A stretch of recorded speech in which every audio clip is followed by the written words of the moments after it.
अस्सलाम वालेकुम वरहमतुल्लाहि वबरकातुहू। दिन का आगाज़ करते हैं अपनी क्लास से। सुबह के 4 बजे बच्चों का सबक सुना, घर गए, बाद तैयारी की, मोहम्मद जान के ख़त्म भेजाने के। अबू भी तैयार हुए, भाई भी तैयार हुए, हार वगैरह लिए, मदरसे पहुँचे। ये मोहम्मद जान है जो आखिरी सबक सुना रहे हैं और ये उनके वालिद साहब हैं, बहुत खुश हैं।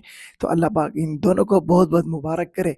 तो आज की ज़रूरी बात आप लोगों के लिए ये है कि नबी पाक सल्लल्लाहु अलैहि वसल्लम की हदीस है कि खैरुकुम मन तअल्लमल कुरआन व अल्लमा।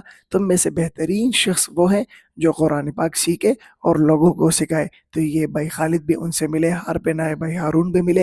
यानी पूरे ख़ानदान में एक बहुत खुशी की लहर अल्हम्दुलिल्लाह आ चुकी है। अल्लाह पाक इस खुशी को बरकरार रखे। हमारे 2 भांजे छोटे और भी हैं, अल्लाह पाक उनको भी हाफ़िज़ कुरान आलिम बाअमल बनाए, इनको भी। और अल्लाह पाक जो है ना आप लोगों के ख़ानदान में भी किसी एक बच्चे को हिफ्ज़ कुरान की तौफ़ीक अता फ़रमाए। और आपसे ये दरख़्वास्त है, आपसे ये अपील है कि एक बच्चे को ज़रूर